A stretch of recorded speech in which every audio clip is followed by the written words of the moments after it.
Hi, Dan. Thanks for joining me on the podcast today. Hi, Andy. Nice to be here. Dan, I read a really interesting article about you recently in YPN. I'm a fan of the magazine, have been for a long time, actually writing it myself. And there was a case study in your story in there, and I found it fascinating for so many reasons.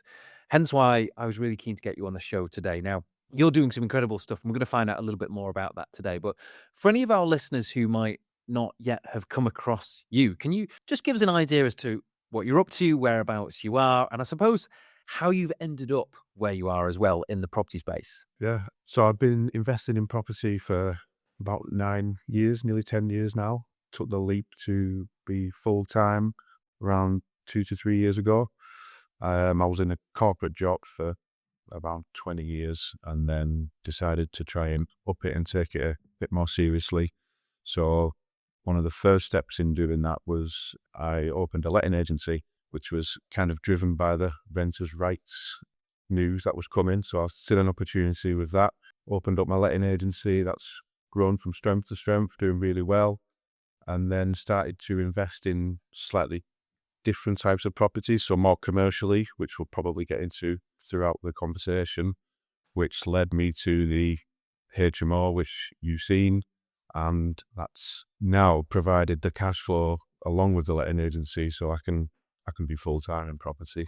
Well, we're certainly going to discuss some of this today, and just to give our listeners a bit of a flavour, the case study that really caught my attention of Dan's that we're going to discuss today, the net monthly cash flow that's generating is over £6,000 a month, and the numbers are just really, really staggering. But before we get into all of that, your background in the corporate field was actually in the kind of the nuclear space, wasn't it? And you were also, if I understand rightly, Dan, a landlord and have been for some time. Even though you've been full time at this for a while, you had been doing this for a number of years sort of prior to kind of going full time, hadn't you? Yeah, I was, as a lot of these stories, I was kind of an accidental landlord. So yes, I worked at a nuclear power plant straight from school till I left only a couple of years ago. But then around about 10 years ago, my wife is a beautician. She wanted a salon. So we decided, me and a business partner, friend at the time, we bought, it was an old post office actually, and we converted it to a salon, and it came with 2 flats upstairs, which wasn't part of the original plan. So overnight we become residential landlords. And within the first year or two of that, I realized it was quite lucrative and we had a good experience with it. So we sort of built up some cash flow quite quick from that business, which we then reinvested. And then that's how the property portfolio started to grow, really. Right. So it happened fairly organically, I suppose. And I find this question and the answer to it so fascinating, and I love to ask it. But at what point, Dan, did you think that this could be something more than a bit on the side, an accident? And I suppose, why did you decide to kind of make this a full-time gig? Yeah, I think it was at the start, it was always just going to be like a pension booster. It wasn't no intention to go full time at the beginning. And then I think it was as I started to do it and started to enjoy what we were doing, I started to sort of reach out to other people. And then you start speaking to people that are normal people like you and I, who have managed to take that leap and go full time and realize it's not actually that far ahead to do if you speak to the right people, get the right education, invest properly. So that's when I realized that there was probably an opportunity where I could do this full time because I really enjoyed it. So yeah, it doesn't happen overnight, as you'll be well aware. But yeah, that was kind of the turning point for me, speaking to people who had done it, who were just normal people, everyday life. These aren't fancy multi-millionaires that have thousands of houses. They're just people who seem to invest in the right type of property, and it can be done relatively quickly if you put your effort in. Yeah, I think often it's just a case of realizing that it can be done, and then also realizing that you don't need to be or have something like super special to actually make it work. And I think sometimes when we're on that sort of corporate track and, we're surrounded by people in that field, it's difficult, isn't it, to kind of think outside of that box, as everybody and all the conversations, they're very different. And sometimes when you get a taste of this and you see it working and you're meeting people and having those conversations, it does start to rub off, doesn't it? And then you start to realize, actually, maybe we could do a bit more. Maybe there is a bit more scope here. And in your case, obviously. Yeah, and you get comfortable, don't you, as well? You get comfortable in your day job and your corporate job and your easy staff job. So I didn't have any close friends or family that had any experience in property. So it wasn't until I reached out a little bit more of the networking side to speak to other people is when I realized it could be a full-time occupation for me. Mm. I think the word that you use there, Dan, comfortable, is so important. And it's actually something that comes up in a number of, regularly in conversations that I have with mentees of mine or people who potentially want to work with me.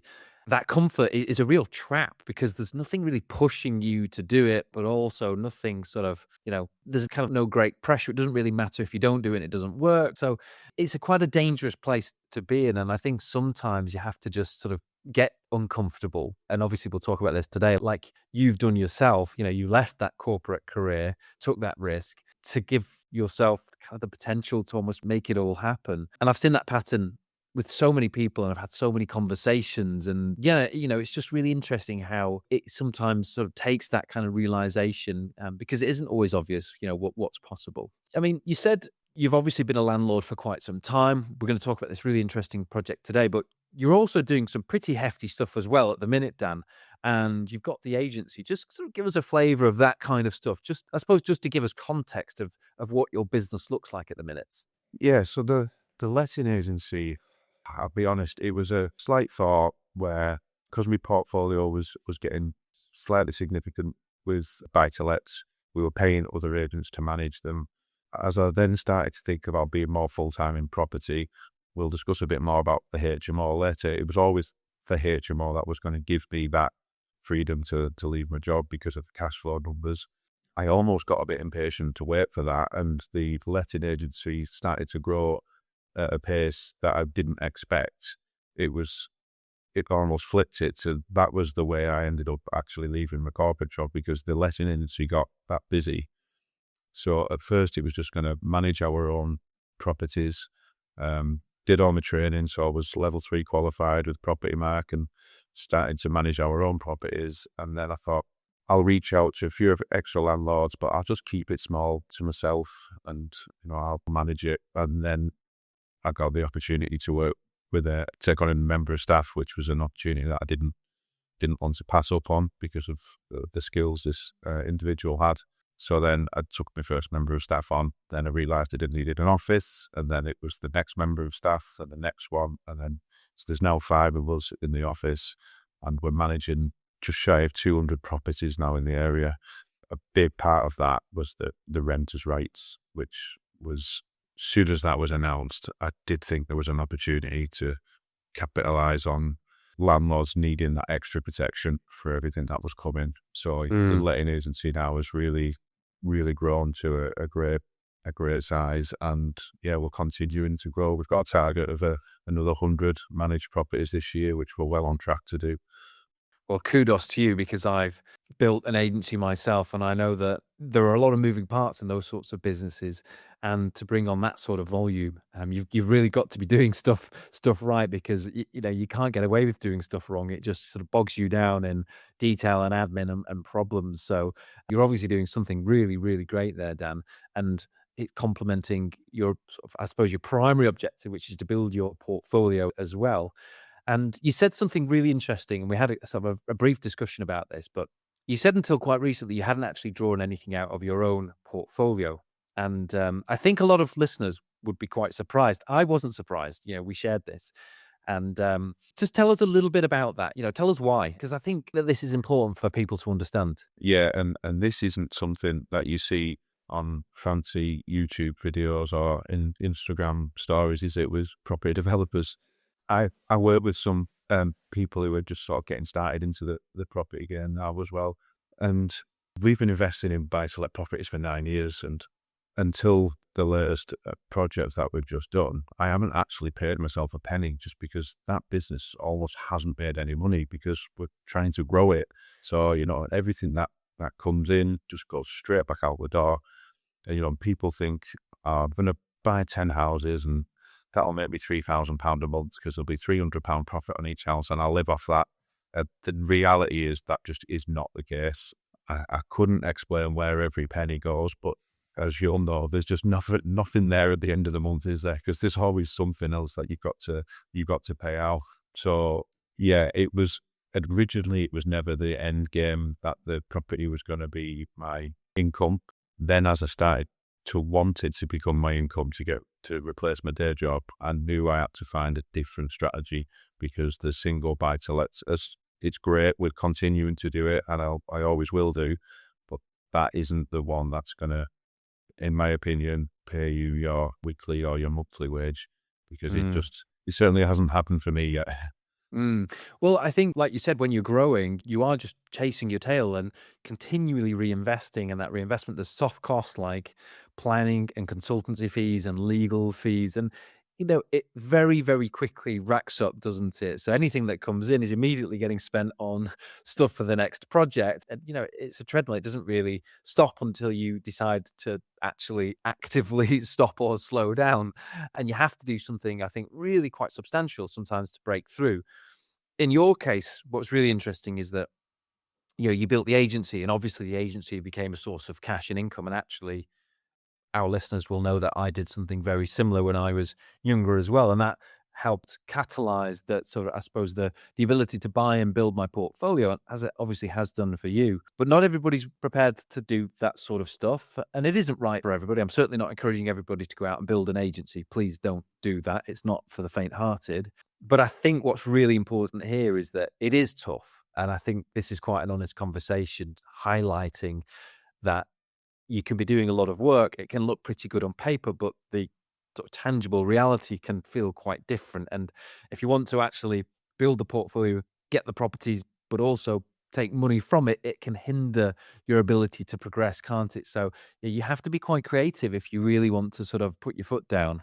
Let's talk about the gym project then, Dan. Really excited to discuss this. So I gave away, one number earlier.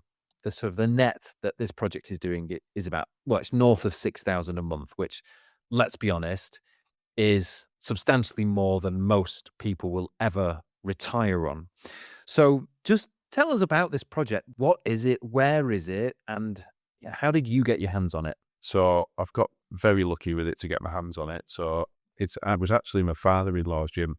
So it was the building I actually first met my wife in. She used to work for her dad in the gym, and he operated it as a gym. And that's where we trained when I was a younger lad. And he had it for a gym for almost 30 years. It was an old school type of gym, which all of us back in the day, really. And with all the new gyms coming with swimming pools and saunas and the new type of equipment that you get, that coinciding with COVID, with all the gyms shutting, he just kind of had enough, and he said, you know what, I'm going to step away from the gym side of things. I've done it for long enough. I'm going to retire.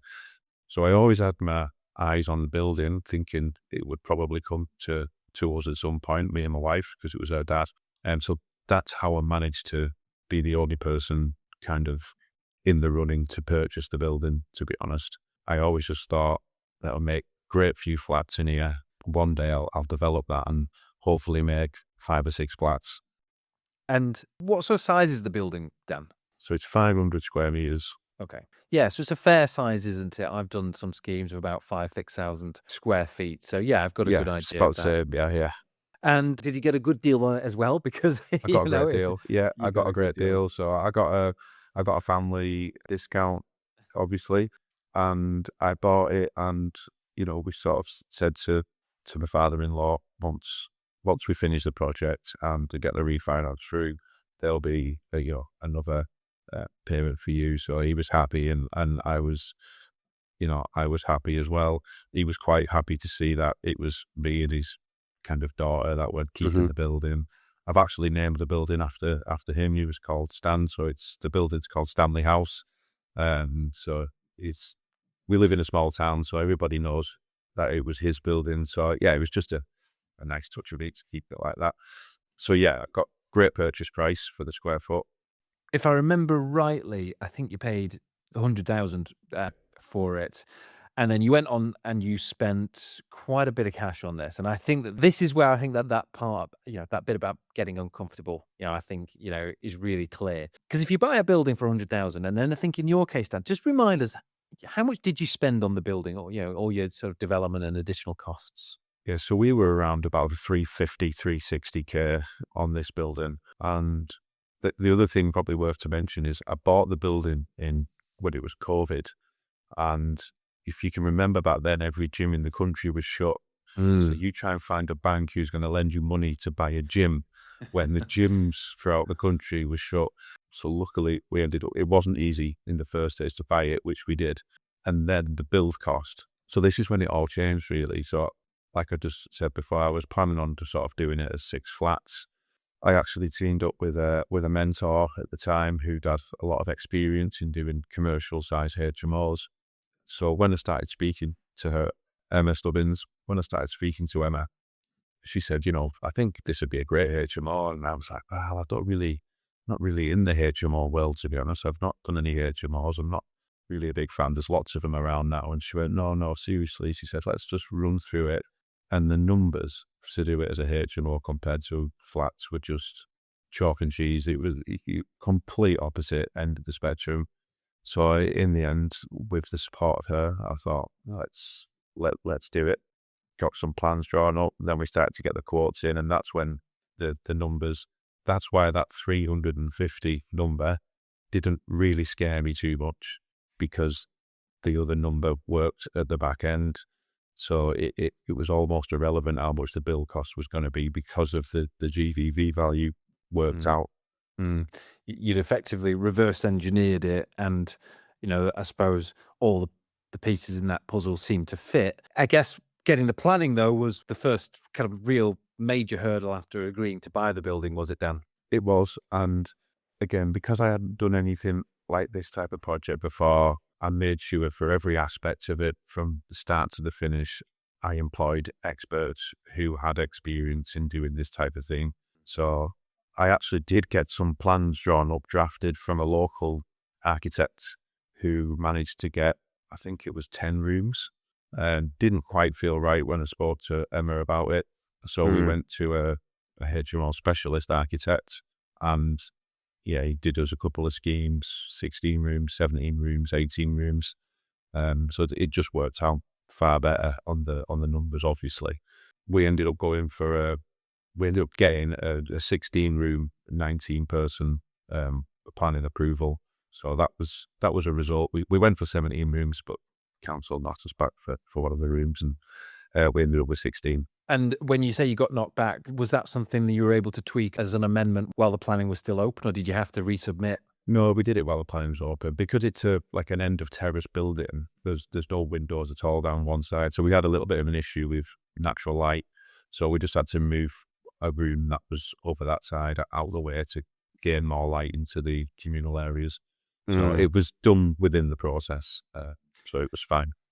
Well, I think it's very clear that you took a very logical approach to this. You got the right people to do it. You put the right sort of plan in place, and obviously executed it very, very well. So how many rooms did you say in the end it was, We Dan? ended up with 16. 16 rooms. Yeah. Brilliant. 3 of them were Okay. double occupancy. So it's got a license for 19 people.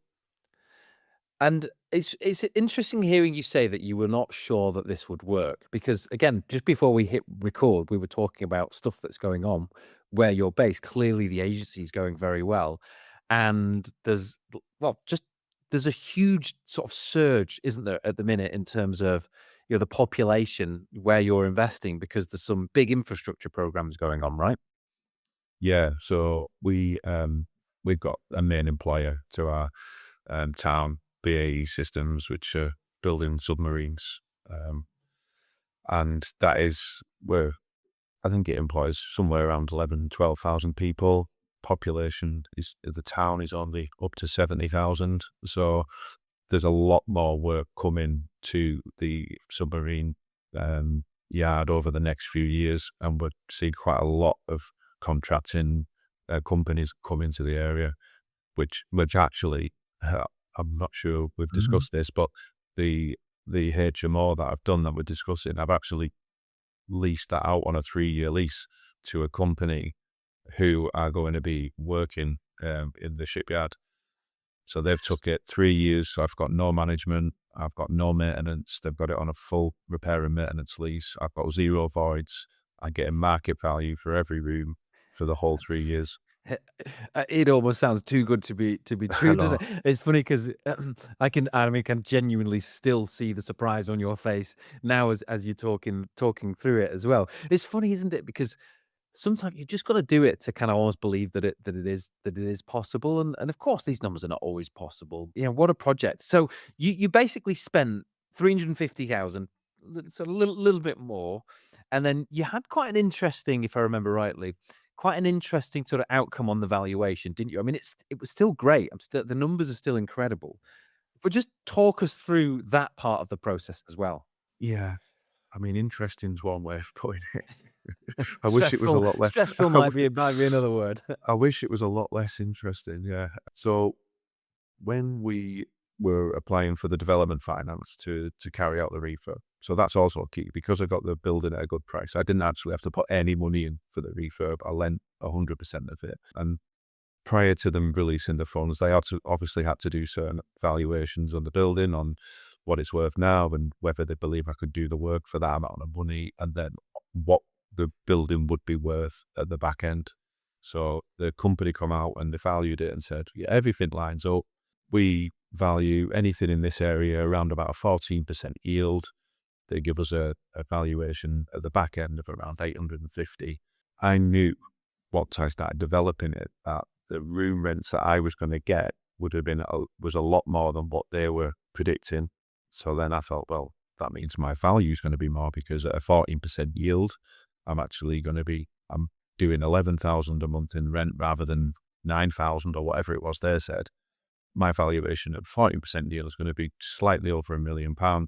So I'll just make sure that I get a fast panel valuer. I'll get them back because they've already given us what the yield multiplier is for the area.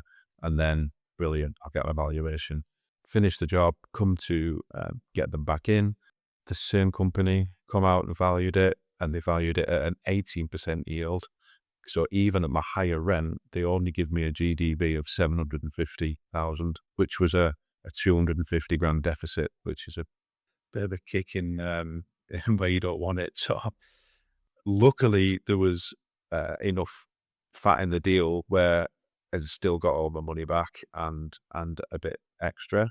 But yeah, that is a really key message to them GDV valuations and not to be taken as gospel. And if you're tight on your margins, if I'd have been tight on that, that could have resulted in me having to leave a hell of a lot of money in the deal. Luckily it wasn't because I had a lot of wriggle room. I think the point that you just made there is very, very important to highlight. And interestingly, I've seen these valuations go either way. I've seen them go up on occasions relative to kind of the pre-start, estimate on the GDV. And in your case, yeah, definitely seen them come down as well. But I think, like you've said, just building that contingency in, just making sure that, we are aware that it isn't gospel, things can happen, the market can change. Seemingly, the same valuer, the same, yeah, they can just get up one morning and have a totally different opinion, which, might be to the tune of 250,000 in or not in your back pocket. And it's, like you said, it's really, really substantial, isn't it? I mean, the context of this is that it was looking like, an absolutely incredible deal, and it still turned out to be an incredible deal. You got all your money out and a bit more. But you're right. If this was a deal that, you'd stacked on the basis that you were getting that valuation that didn't actually pan out, and you had to kind of pay an investor back a certain amount of money, and if you fell short of that, that would be obviously really, really problematic. And I guess that this sort of thing, it can happen at any scale. Your deal, obviously there was a lot of margin in it, but this sort of thing can happen even on deals where the margin is much smaller. It can still get squeezed further. So definitely something to be aware of. But I mean, at the end of the day, you came out with a valuation of $750,000 on this scheme, didn't you? And you were all in you'd spent 350 on the project.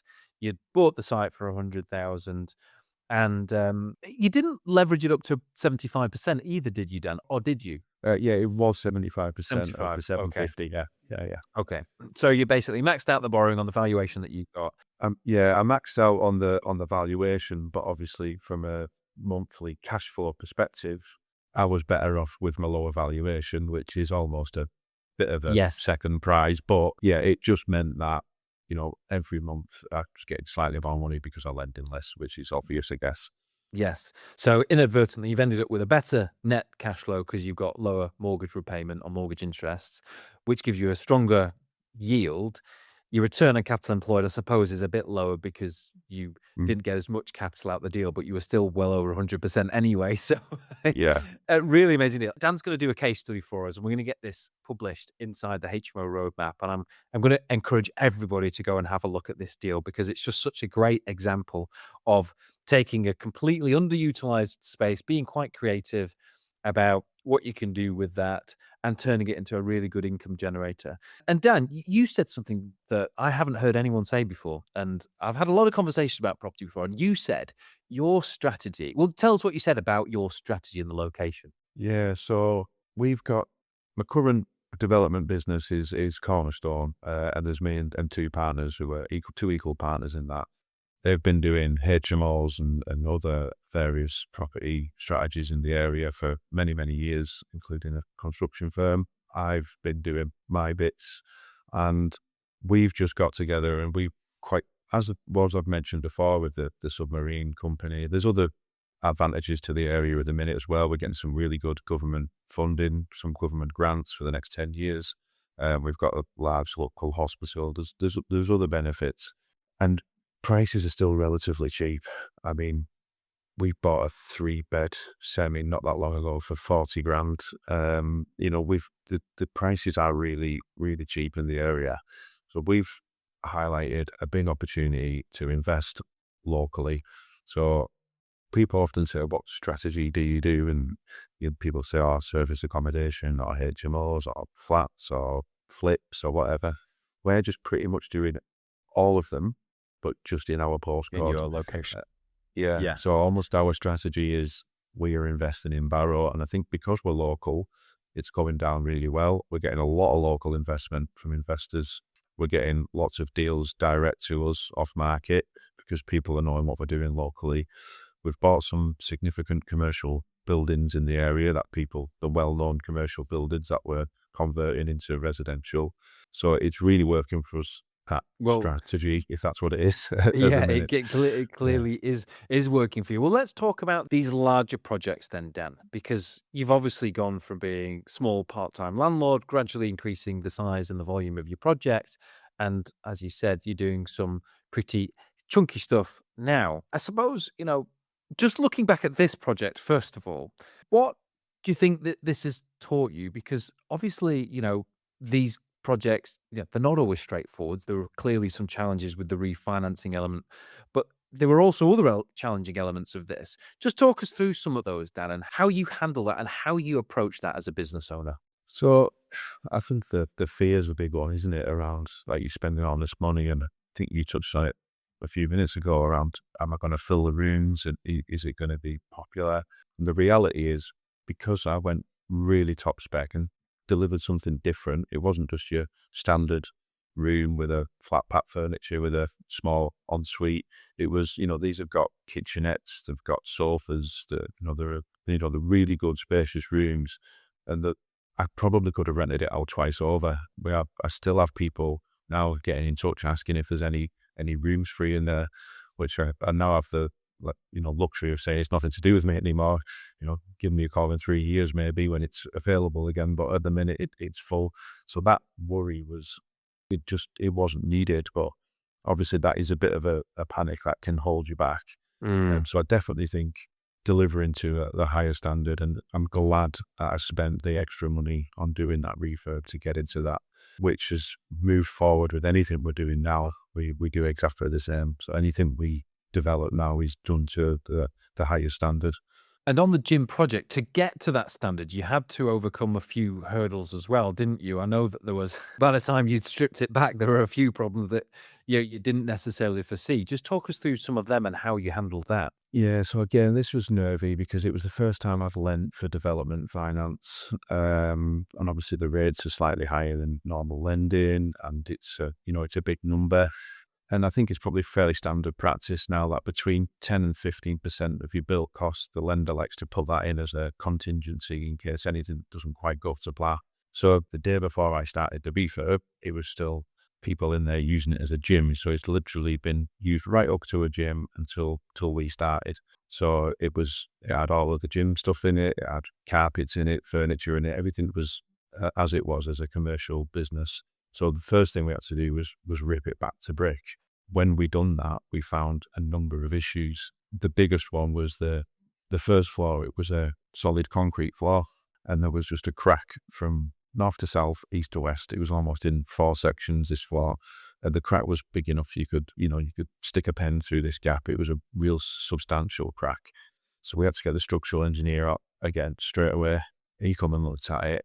And I think I mentioned to you, honestly, the amount of steels that we had to put in this building after the first few weeks could have held Wembley up. Honestly, it was, so all of my contingency pretty much went before I'd even started doing the work, just in the rip out. So that was a bit of a panic. Yeah. Luckily, the rest of the refurb went to plan. But yeah, that was very nervous at the start because everything that I had as spare money had gone straight away. But I guess that is exactly what contingencies are there for, isn't it? And you had that expert that you could turn around to get, I presume, a fairly quick answer and get a solution in place. And I think that that's so important when you're developing, because these things, they always happen. There's always something. I think actually, Andy, as well, I think one key thing, the best bit of advice that I could give if somebody was doing something the same for the first time, if you've got the opportunity to use your own money, you may well learn a hell of a lot more if you do use a development company, Bridge, because they do a lot of the due diligence for you. So they won't lend you that money unless they know there's a contingency. They won't lend you it unless they're confident of the GDV. You've then got your things like all of your CDM regs, which they'll ensure you've got, your warranties that they'll make sure you've got in place. They'll make sure there's a QS in place to make sure that every time you're drawing funds down, your building's added in value. If you were using a pot of cash that you'd inherited or you took off somebody else, you would maybe miss some of them key compliance steps. Now, moving forward, I'd be comfortable using investors' money because we've got experience and we've done a few of them now. But, I didn't know what a principal designer was before I started this job, and I was seeing his prices come through and they were eye-watering. But all of that is just worth every penny to ensure that the project's going to go to plan, because at the end of the day, this lender that you're lending the money off to do it, they do this day in, day out, and they completely de-risked it for me. Whereas, yeah, I think that's a real key thing for me for the first project, to actually use the bank's money, because they did a lot of the due diligence for me. Yeah, it's great advice, and it's not advice I think I've ever heard be shared before. But you're so right, and also I think even scrutinizing the contracts. I've worked with lenders who've been very interested in the type of contractor that we're working, want to do all the due diligence on them, and basically have their say on that as well, because obviously there's got some contractor risk. So yeah, really useful piece of advice that I think. I mean, Dan, you've obviously got a number of projects under your belt now, a couple of great businesses. For anybody listening who perhaps wants to move from smaller projects or smaller HMOs into these slightly larger deals, what do you think it is that they need to get right before they can make that jump? Touched on it a couple of times, but education's massive, isn't it? Around, having that confidence of doing a bigger project, education, working with other people who have done it before, potentially JV. And I mean, almost all of my projects now I do with my business partners, and it just shares that strain of the stuff that you have to go through to do it. But yeah, it just seems to organically happen that your numbers just get bigger, doesn't it? You don't all of a sudden think, I'm going to start buying more expensive properties, but as you do one, and then the next one gets a bit bigger, and the numbers almost come irrelevant of how much you're buying for it. It's just, like you said before, working back. If the GDV works and the build price works, it doesn't really matter how much it costs, as long as them other two numbers work, so you can pay your investors back. So it's getting the education to knowing that the numbers work, and then it give you the confidence to, buy these bigger buildings and bigger projects. You were quite honest, and you said yourself that it was your mentor who kind of pointed out that you should probably look at doing, turning this into a HMO, Dan, and maybe not turning it into a flat. And it's funny, just the experience of working with somebody who has done that, who's delivered these sorts of projects, kind of knows how it works. You can get that confidence from somebody like that, can't you? And again, all these other quite complicated facets, which once you've done them, can be pretty process driven, but CDM, warranties, insurances, maybe the contracts that you're using, all of this sort of stuff. My lender actually, Andy, the lender actually said, you reminded me when you said contract. So they insisted that I had a JCT contract in place. Yes. And they insisted that there was a penalty put in place for every week the contractor was late by what the schedule was. Yeah. So my contractor was going to get fined X amount of pounds per week that he didn't deliver the project on time. So that's a brilliant tool that I wouldn't have put in place. Yeah. But you can sort of stand there and say, I'm sorry, the bank's insisted on this, so you need to work to this time frame, and that's why it works. Absolutely. And I have used and had to use that and kind of wave that in the face of a contractor on numerous occasions. I think, certainly, and I've talked about this on the show, and there's a lot of info in the HMO roadmap about this, but JCT contracts, protecting yourself, there's a lot of protection, both for the employer, for us as the investor, but also the contractor in there as well. And it links very, as it should do, well with payments and, what things, are under the contract and what things aren't. But yes, liquidated damages and, there's an incentive to get a job done, get it done on time. You may or may not have, but a retention is another element. When you pay down works, it's not unusual to retain a certain amount. So for our listeners who aren't familiar with this, a monitoring surveyor or QS will come round on behalf of the lender and they'll measure the works and they might say, right, Dan's contractor's done 40% of the plastering, they've done 10% of the decorating, they've done 60% of the first fix plumbing, whatever it is, and they'll kind of make payments alongside those items. And the idea is that you're never paying in advance, you're always sort of paying up to the works that have been done and no more.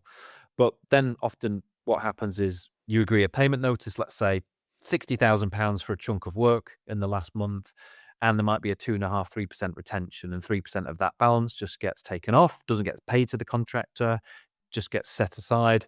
And that's then sort of used to kind of almost incentivize the contractor to make sure that they, again, do get it done on time. And usually you'd get paid 50% of that on practical completion when you get your handover, your certificates, your EICRs, all of that jazz. And then depending on the arrangement, it's very flexible, but maybe you pay the remainder 6 or 12 months later, the last sort of 1.5% of that retention when, after the project's been completed. And usually that's just to, in case you need to remedy any defects and things like that. It's very, very common in the commercial space. And I think because investors, certainly inexperienced investors, are often using smaller contractors with smaller amounts of money, they perhaps overlook the importance of some of this stuff. And I'm not saying it's always necessary or always suitable, but certainly being aware of these sorts of things like you said, Dan, as you start to increase the size and complexity of projects, it's really important that you, I think, have those safeguards in place.